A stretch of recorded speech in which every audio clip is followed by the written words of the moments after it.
Oh, welcome back to the channel, guys. So, in this playlist, we were discussing about the book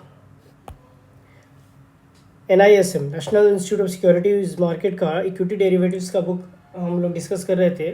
chapter one already हम लोगों ने cover कर लिया था. Chapter one के दो वीडियोस ऑलरेडी इस प्लेलिस्ट में अवेलेबल हैं. अगर आपने नहीं देखा है तो I would request you to please go and watch those videos first so that you are okay with the concepts given in the chapter 1, and then you can come to this chapter in this video. And I would request you to please like, share and subscribe to my channel and share this video with your friends so that even they are getting benefited from this. And as I had told you earlier कि I would be covering everything given in this book. सारे chapters मैं cover करूँगा so that आपके ये equity derivatives एक certification exam के लिए prepare करवाएगा. और आपकी अगर आप ट्रेडर हैं तो आपको बेसिक्स डेवलप करने में हेल्प करेगा कि what is the fundamental basis of derivatives और रिलेटेड कॉन्सेप्ट इससे क्या है, इसके बारे में डिस्कस करूँगा मैं. So before starting the chapter 2, first of all I would like to go through some of the questions जो चैप्टर 1 के एंड में दिए हुए हैं पीडीएफ बुक में. ओके, इसके आंसर्स तो ऑलरेडी दिए हुए हैं but I would like to discuss them first. So first question is an index option is a index option क्या है. नंबर 1, यहाँ पे 4 ऑप्शन दिए गए हैं: debt instrument, derivative product, cash market product, money market instrument. So देखिए, ये debt instrument तो बिल्कुल नहीं है, क्योंकि डेट इंस्ट्रूमेंट क्या होता है? Debt instrument basically is a financial asset, right, that represents a loan made by an investor to a borrower. उसको आप डेट इंस्ट्रूमेंट कहते हैं. सो कुछ एग्जांपल्स आप लोग जानते होंगे: बॉन्ड्स, डिबेंचर्स, टी बिल्स. ठीक है, ये सारे डेट इंस्ट्रूमेंट्स होते हैं. ठीक है,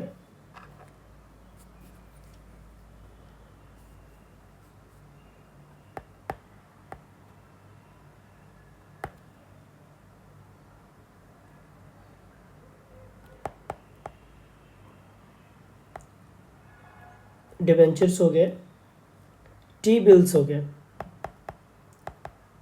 ये सारे जो है ना डेट इंस्ट्रूमेंट्स होते हैं. तो इंडेक्स ऑप्शन डेट इंस्ट्रूमेंट तो बिल्कुल भी नहीं है.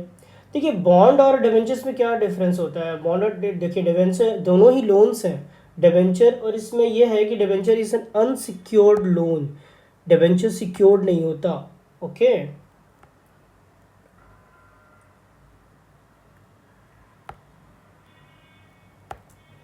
और ट्रेजरी बिल जो होता है ना, शॉर्ट टर्म के लिए होता है. This are short term government securities.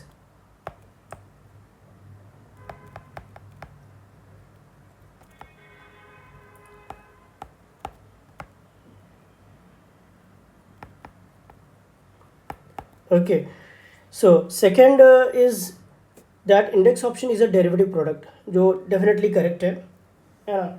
Derivative product होता क्या है जी? डेरिवेटिव प्रोडक्ट होता है बेसिकली फॉरवर्ड, जो आपने देखा था, फॉरवर्ड्स कॉन्ट्रैक्ट हो गए, फ्यूचर्स कॉन्ट्रैक्ट हो गए, ऑप्शंस हो गए, स्वैप्स हो गए, है ना. Derivative product basically is a financial product whose value is derived from an underlying asset. ये हम लोगों ने पढ़ा था. तो ये किसी कोई भी अंडरलाइंग एसेट जिसकी वैल्यू डेराइव हो सकती है, तो definitely the correct answer is this only.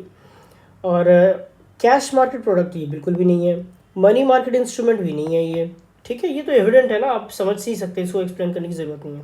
So second question is the purchase of a share in one market and simultaneous sale in a different market to benefit from the price differential is known as. तो इन्होंने answer दे रखा है और arbitrage. Obviously हम लोगों ने पढ़ा था कि वन मार्केट से ख़रीदते हो, दूसरे मार्केट में आप सेल करते हो, आप उसी को आर्बिट्राज कहते हैं. याद है वो एग्जांपल जो हम लोगों ने लिया था कि आपने बीएसई से कोई स्टॉक प्राइस से, फॉर एग्जांपल रिलायंस, जिसकी वैल्यू चल रही है 1426.10, और बट एनएससी पे उसकी वैल्यू कुछ और चल रही है. एनएससी पे उसकी वैल्यू चल रही है रिलायंस की 1426.80. तो ये जो ओनली 70 पैसे का जो डिफरेंस है ना, इससे जो लोग बेनिफिट करते हैं उसको आर्बिट्राजर्स कहते हैं. And this phenomena is called arbitrage. Hedging तो बिल्कुल नहीं है ना. हेजिंग उसको कहते हैं जो अपने आप को सिक्योर करने के लिए इंस्ट्रूमेंट के फॉर्म में ऑप्शंस और खरीदता है, उसको हेजिंग कहते हैं। Alright, so it's not hedging, it's not mortgage. Mortgage मतलब कि आप अपना कोई संपत्ति किसी को गिरवी रखते हैं, that's called mortgage. Alright, and speculation आप देख जानते ही हो, उसको कहते हैं क्या, buying and selling of the options. Speculate करते हैं, स्पेक्यूलेटर्स और ट्रेडर्स एक ही चीज़ होते हैं। Okay, third question, so the correct option for this is arbitrage. अब बेसिकली आर्बिट्राज का कॉन्सेप्ट आप जान लीजिए, आपको सब कुछ क्लियर रहेगा माइंड में। ओके, आर्बिट्राज का कॉन्सेप्ट बस इतना सा है कि एक स्टॉक एक्सचेंज पे खरीदा, उसको दूसरी जगह पे कहीं पे ले जाके बेच दिया, that's it. Okay, the next question, financial derivative provide the facility for. Financial derivative से क्या फैसिलिटी आपको मिलती है? ट्रेडिंग की फैसिलिटी मिलती है क्या? हेजिंग की मिलती है क्या? आर्बिट्रेजिंग की मिलती है क्या? तो answer is all of the above. सारे फैसिलिटीज आपको मिलते हैं फाइनेंशियल डेरिवेटिव से। Operational risk including the losses due to inadequate. Operational risk क्यों होता है? ठीक है, तो आप अगर टेक्स्ट में वापस जाओगे तो ऑपरेशनल रिस्क का पोर्शन आपको मिल जाएगा यहाँ पे।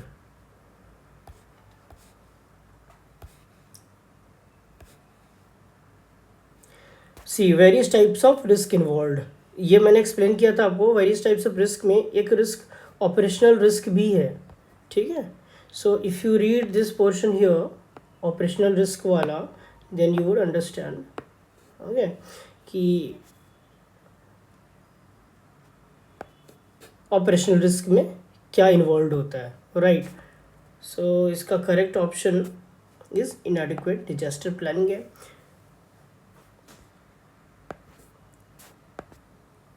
ओके, सो हम लोग इसके क्वेश्चंस कर चुके हैं। So will go to the chapter 2, right. Chapter 1 में हम लोगों ने क्या क्या पढ़ लिया था, एक बार जस्ट शॉर्ट में रिवाइज कर लेते हैं।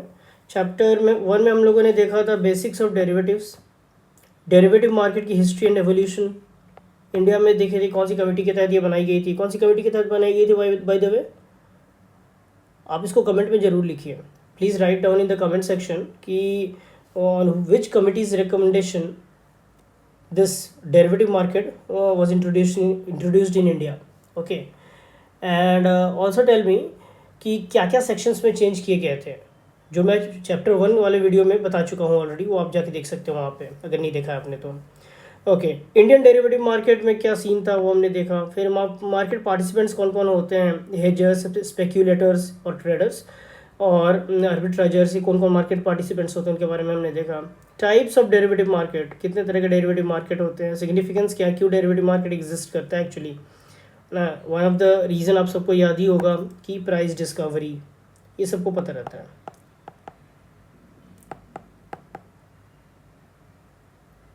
The important thing is to understand कि what price discovery is and what are the other reasons, right. और भी रीजंस क्या हैं जिसके कारण डेरिवेटिव मार्केट एग्जिस्ट करता है। Okay, so various risk faced by the market participants. Okay, in the derivative market में क्या क्या रिस्क उनके द्वारा फेस किए जाते हैं, ये हमने देखा था चैप्टर 1 में। So will go to the chapter 2 now. Chapter 2 में हम लोग पढ़ने वाले हैं इंडेक्स को समझने वाले हैं, understanding the index. So first thing would be to understand about introduction, देखेंगे इंडेक्स होता क्यों है, क्या है होता है उसमें, और कितने टाइप के इंडेक्स वगैरह होते हैं, सिग्निफिकेंस क्या इंडेक्स होने का।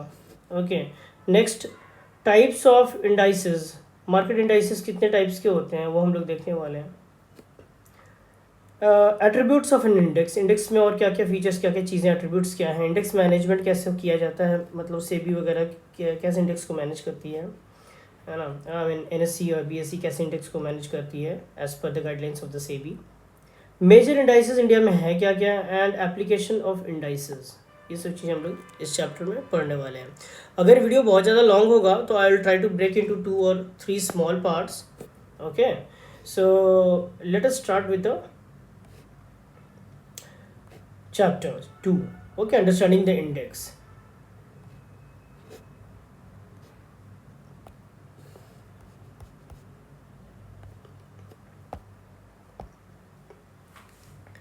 Okay, first thing, An index is a statistical indicator that measures changes in economy in general और specific area. देखिए आप बचपन में स्कूल वगैरह में पढ़ते थे, एक इंडेक्स बनाते थे, अभी कॉलेज वगैरह में पढ़ते हो तो इंडेक्स बनाते हो कि कॉपी का जो पहला पन्ना होता है ना, उसमें हम सारे वो चीज़ लिखते हैं कि कौन कौन से चैप्टर्स का डिटेल हम उसमें पढ़े हैं, कौन से चैप्टर कहाँ पे पढ़ा हुआ है, तो उस इंडेक्स को देख के हमें पता लग जाता है उस पर्टिकुलर नोटबुक में क्या क्या है। या फिर किसी भी बुक को आप उठा लीजिए, उसमें कुछ पन्नों के बाद आपको मिलता है कंटेंट्स का पन्ना, कंटेंट्स के पन्ने में क्या क्या है उस बुक के अंदर, चैप्टर वाइज, लेसन वाइज वो मेंशन रहता है। That basically an index is. तो इसी तरह से स्टॉक मार्केट में इंडेक्स किसी इकोनॉमी का पर्टिकुलर सेक्टर या ऑल सेक्टर का इंडिकेटर होता है। ओके कि उसमें कौन कौन से स्टॉक्स होंगे। फॉर एग्जांपल अगर एक इंडेक्स की बात करें बैंक निफ्टी, तो बैंकिंग सेक्टर में क्या हाल चल रहा है उस इंडेक्स के प्राइस को बढ़ता घटता देख करके, कितना परसेंट का चेंज आया देख करके हम लोग बता सकते हैं कि बैंकिंग सेक्टर का क्या हाल है।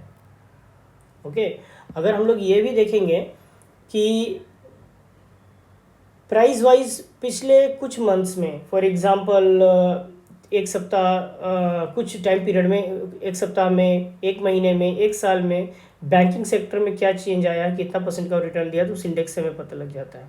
इसी तरह से मिड कैप का इंडेक्स होता है।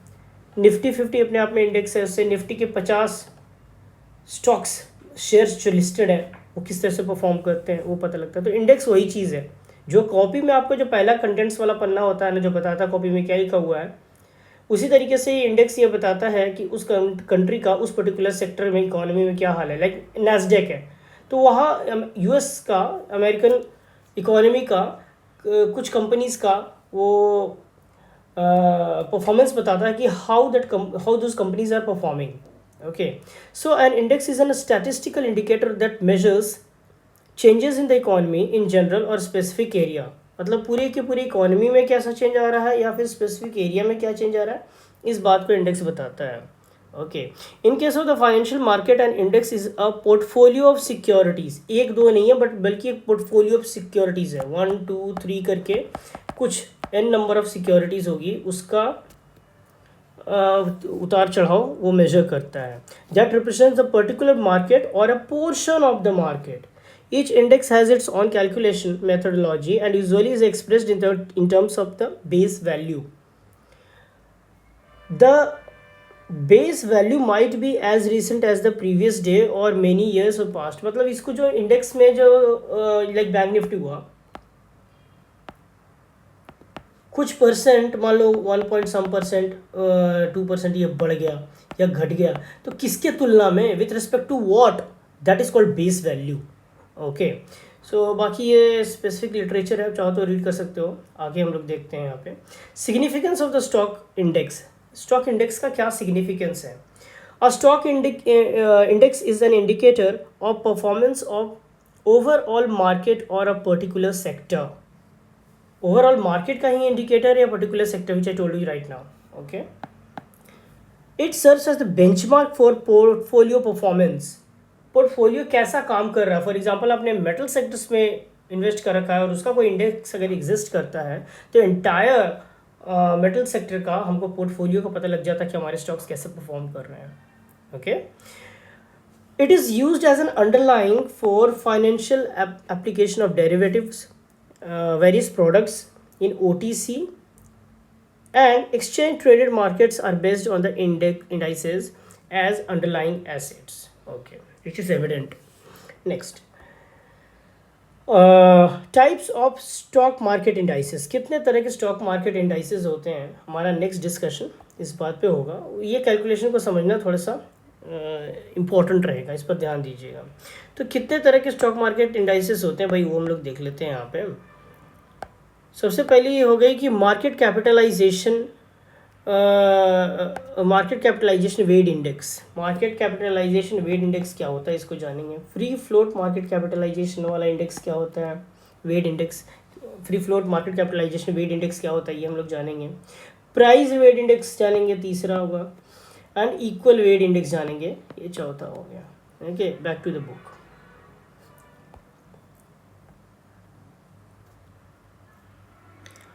Okay so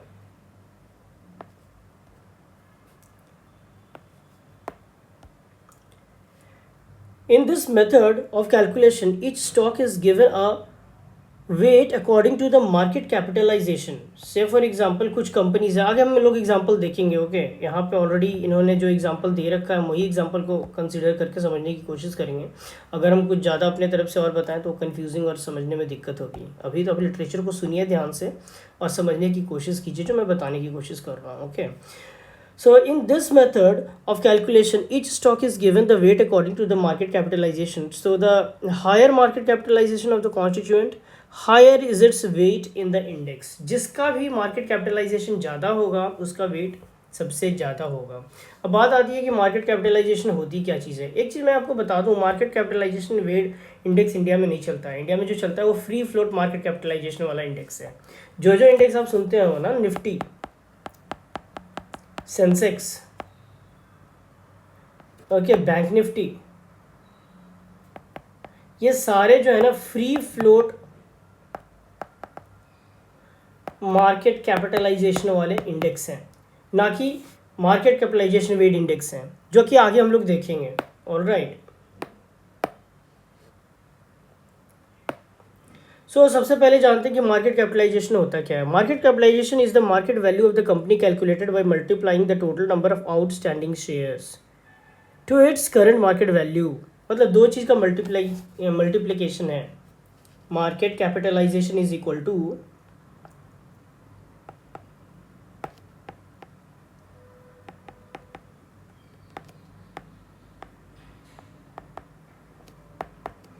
free float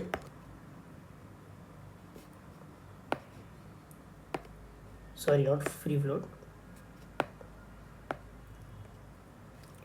total number of outstanding shares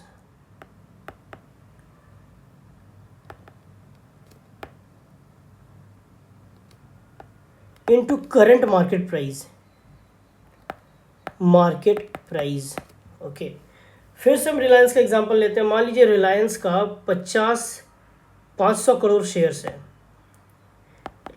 Reliance नाम की एक कंपनी है, इसके 500 करोड़ शेयर्स ऑलरेडी मार्केट में हैं और एक एक शेयर की कीमत फॉर एग्जांपल 1000 रुपये हैं एक शेयर का. तो रिलायंस का जो मार्केट कैपिटलाइजेशन होगा ना भाई, वो कितना होगा? 500 crore shares multiplied with 1000 rupees. Okay, तो ये हो गया इसका मार्केट कैपिटलाइजेशन. ठीक है, जो कि होगा 500,000 करोड़. ये ऑलरेडी करोड़ था ना, तो ये हो जाएगा 500,000 करोड़ मार्केट कैपिटलाइजेशन हो जाएगा. किसका? रिलायंस का, जो हम लोगों ने अभी समझा. ठीक है, तो मार्केट कैपिटलाइजेशन आपको समझ में आ गया होगा. इन्होंने एक एग्जांपल दिया है, उसी एग्जांपल को हम लोग रीड करते हैं और समझने की कोशिश करते हैं. आई होप आपने ये नोट कर लिया होगा. ग्रीन में जो मैंने लिख के आपको समझाया है इसको मैं मिटा देता हूँ.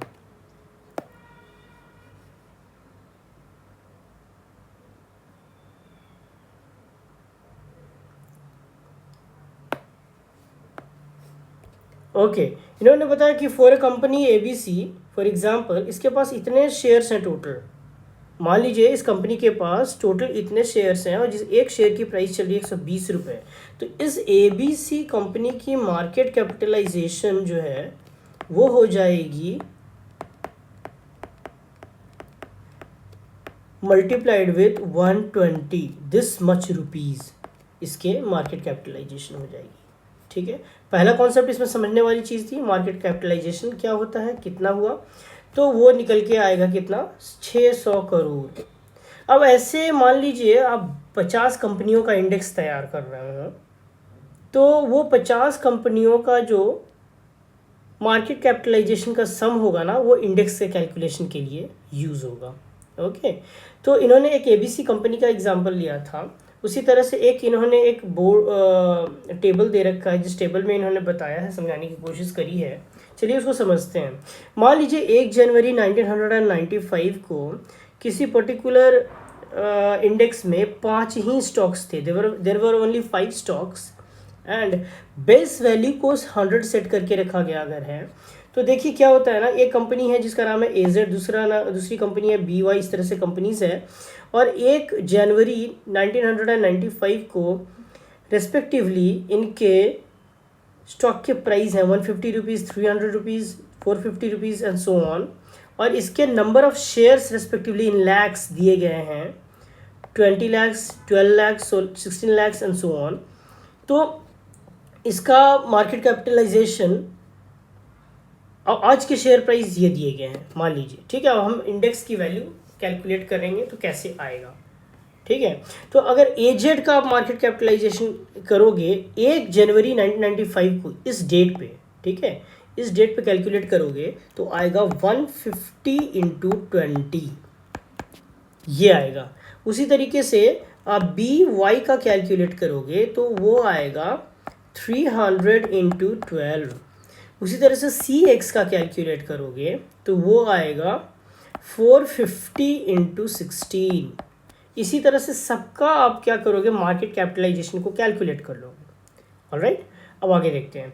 The market capitalisation of the index as on 1 January 1995 is rupees 18,800 lakhs, क्योंकि लैक्स में दिया ना, 18,800 लैक्स। कैसे आया ये? तो हमने इस तरह से सारे कंपनीज का निकाल लिया, एजेड का निकाल लिया, बीवाई का निकाल लिया, सीएक्स का निकाल लिया, डीडब्ल्यू का, ईयू का, और इस तरह से निकाल के मैं ये सारे वैल्यूज़ को ऐड कर दूंगा। तो आप कैलकुलेट करके देख लेना, it will come out to be 18,800, right. Okay, with the change in the market price, the market capitalization of these stocks from 18 lakh crore will change to 42 lakh crore। मतलब कि अब हम मार्केट कैपिटलाइजेशन बाद के date में अगर देखते हैं ना, तो इसकी स्टॉक प्राइस थी 150 रुपये, अब वो हो गई 650 रुपये। इसकी स्टॉक प्राइस थी 300 रुपये, वो बदल के हो गई 450 रुपये। नंबर ऑफ शेयर सेम है, अब आप उसको मल्टीप्लाई करोगे ना तो नए मार्केट कैपिटलाइजेशन एजेड के लिए, let us take some other colour pen,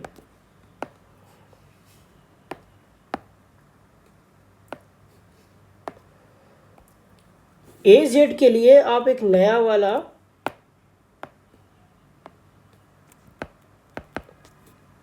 market capitalisation जो कैलकुलेट करोगे वो आएगा 650 इंटू 20, क्योंकि 20 शेयर्स हैं। उसी तरह से बी वाई के लिए आएगा 450 इंटू 12, ऑलराइट। सी एक्स के लिए आएगा 600 इंटू 16। इसी तरह से सारे मार्केट कैपिटलाइजेशन रेस्पेक्टिवली आप निकाल के ऐड करोगे ना तो उसकी वैल्यू आएगी 42,500 लैक्स, ऑलराइट, जो कि पहले था 18,800 lakhs. So the market capitalization on 1st January 1995 is equated to 100। इसको हम 100 मान के चलेंगे, ठीक है। Hence the new value of the index can be calculated as 42,500 crore divided by 18,800 to 42,500 lakhs, sorry, divided by 18,800 lakhs into 100।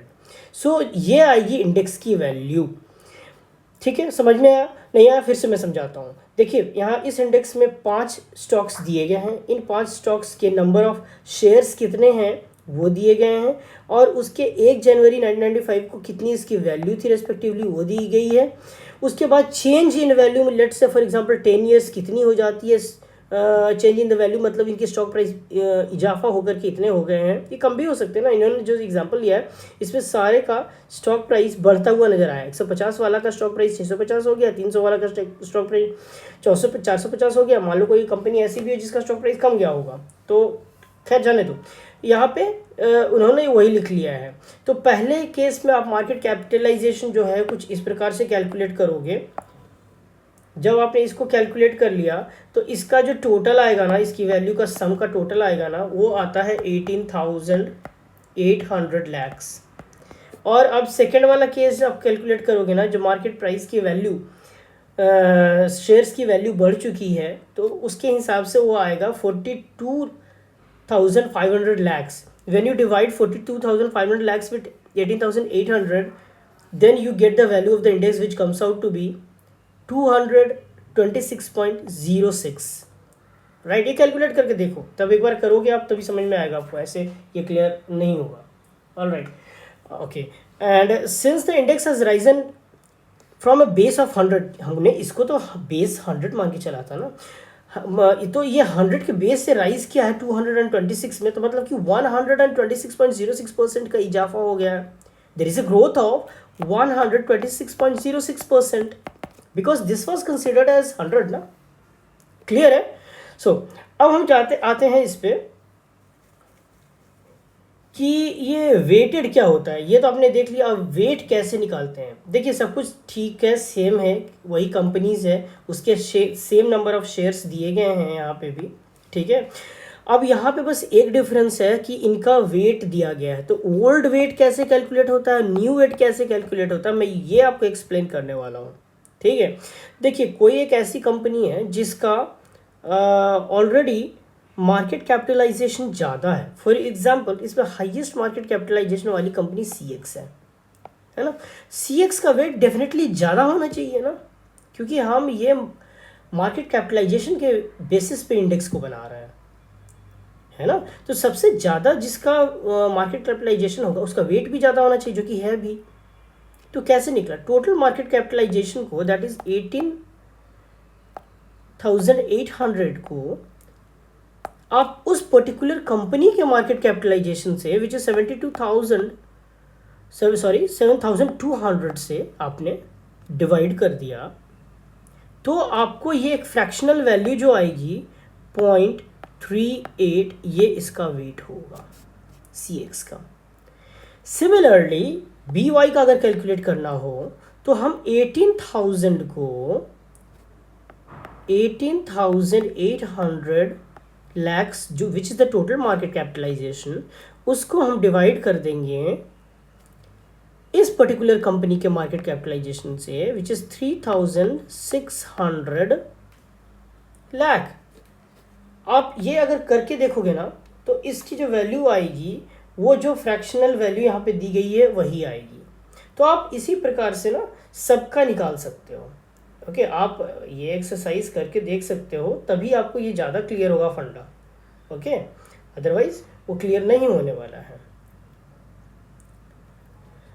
Okay sorry, ये इसका reciprocal लेना था, मैंने आपको गलत बोल दिया. ये जो फ्रैक्शनल वैल्यू आएगी ये आपको ये बेसिकली न्यूमरेटर में होगा, ये डिनोमिनेटर में होगा. मैं आपको फिर से बता देता हूँ आपको. सॉरी, अभी मैं सोच रहा हूँ कि क्या गलत बोल रहा हूँ, माइंड में चल रहा है, मैं बोल नहीं पा रहा हूँ. Okay sorry. सो ये total market capitalisation will divide this companies market capitalisation 7,200 divided by 18,800. So the fractional value which you would be getting is 0.38. करके देखो आप एक बार. Okay, 7,200 divided by 18,800. Okay, comes out to be actually 0.382978. बाकी digits को आप discard कर दोगे तो you are getting this value. Similarly आप BY के लिए कैलकुलेट करोगे तो व्हाट विल डू, इस कंपनी का market capitalisation which is 3,600 lakhs divided by 18,800 lakhs. करके देखो आप, divided by 18,800 lakhs. What you'll get is 0.191489 ऐसा कुछ वैल्यू मिलेगा. तो बाकी डिजिट्स को डिस्कार्ड कर दोगे 0.2 डिजिट के लिए. तो ये इसका वेट आ गया. तो ये क्या हुआ, ये ओल्ड वेट हुआ, 1 जनवरी 1995 का वेट हुआ. एक सारे कंपनी का जो वेट हुआ 1 जनवरी 1995 का वेट हुआ basically. Okay friends, so new weight calculate करेंगे. क्यों न्यू वेट कैलकुलेट करेंगे, क्योंकि मार्केट कैपिटलाइजेशन बदल गई है. क्यों बदल गई है मार्केट कैपिटलाइजेशन, क्योंकि इनके शेयर्स की वैल्यू बदल गई है. इसकी शेयर की वैल्यू थी 150, वो जो कि हो चुकी है 650, जिसका मार्केट कैपिटलाइजेशन भी इंक्रीज हो चुका है. तो total market capitalisation is now this. और इसी को किसी एक कंपनी के मार्केट कैपिटलाइजेशन को डिवाइड करेगा तो इनका रिस्पेक्टिव वेट्स निकलेगा. फॉर एग्जाम्पल मैं ये CK का निकाल के देखता हूँ. CK का अभी मार्केट कैपिटलाइजेशन है 7,200 करोड़ लैक्स से 9,000 9,600 lakhs, 9,600, and the total market cap now is 42,500 lakhs, which comes out to be 0.23. Okay, so this is how the weighted market capitalization is calculated. Okay, so इस तरह से आप मार्केट कैपिटलाइजेशन वेट इंडेक्स निकालते हैं. ऐसे एक company का निकाला, सभी का निकाल लिया, सबका वेट पता लग गया आपको. ठीक है. सो नेक्स्ट अब आते हैं हम free float market capitalisation index के बारे में. इन वेरियस बिजनेस, ये देखिए एक्चुअली में इंडिया में जो यूज़ होता है ना, ये वही यही वाला यूज़ होता है. अब एक चीज़ मैं आपको समझाना चाहूँगा, प्रोमोटर्स कौन होते हैं. Who are promoters. प्रमोटर्स कौन होते हैं. प्रमोटर्स वो होते हैं जो कंपनी को खड़ा करते हैं. फॉर एग्जांपल रिलायंस कंपनी जो है ना, रिलायंस कंपनी का जो ट्रेडेबल शेयर्स है, 100% शेयर्स में से सारे शेयर्स ट्रेडेबल नहीं रहते हैं, इसमें कुछ परसेंट ही रहते हैं. रिलायंस के केस में एज ऑफ नाउ 90% इनके प्रोमोटर्स के पास है और 10% शेयर्स का ही ट्रेड होता है. तो ये 10% शेयर को ही इंडेक्स की कैलकुलेशन में यूज़ होना चाहिए. ये free float market capitalisation index का तरीका कहता है. In various businesses the equity holding is divided differently among different stakeholders, promoters, institutions, corporates and individuals. Okay, the market has started to segregate this on the basis of what is readily available for trading and what is not. Understood? जो कि मैंने आपको बताया अभी. Okay, the one which is available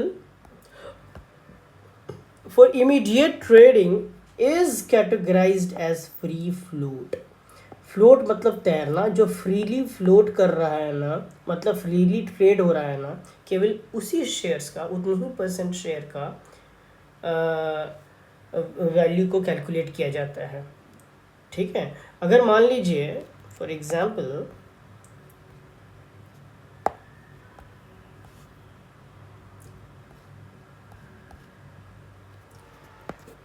मान लीजिए इसमें number of shares जो एजेड कंपनी के, वीवाई कंपनी के दिए गए हैं 20, 12, 16, 38, लेकिन इसमें जो 50% शेयर्स जो प्रमोटर्स और इंस्टीट्यूशंस के पास है, only 10% of the share is available for trading. AZ company के लिए तो 10 शेयर्स का ही काउंट होगा, बीवाई के लिए भी 6 होगा, CX के लिए 8 होगा, नेक्स्ट वाले के लिए 15 होगा, इसके लिए 4 होगा, क्योंकि 50% शेयर जो है ना उसके 50% शेयर जो है ना उसके पास है ही नहीं, ट्रेडिंग के लिए अवेलेबल ही नहीं है. ठीक है. 50% shares are not available for trading. Only this 50% will be calculated for is used for index calculation. इन्हीं को फ्री फ्लोट मार्केट कैपिटलाइजेशन में कैलकुलेशन में लाएंगे. Okay. So, a majority of the stock indices globally over a period of time have moved to free float basis, including Indian equity indices, which I told you earlier. Indian equity indices में भी Sensex, Nifty, SX40 जो आप सुनते हो, ये सारे जो है ना ये फ्री फ्लोट बेसिस पे मूव ऑन कर चुके हैं. सो आई थिंक वीडियो बहुत ज़्यादा लंबा हो जाएगा गाइज, इसलिए I will have to end this video. In the second part you will get the remaining portion of this chapter. So आप लोग अगर यहाँ तक आ गए हो, I would request you to please like, share and subscribe to my channel. And अगर आप सेकेंड वीडियो से ही सेकेंड चैप्टर से ही स्टार्ट किए हो, I would request you to go and watch the earlier video. There are many other playlists in this channel which would help you a lot in growing your wealth and all. So that's the end of the video. Thank you so much.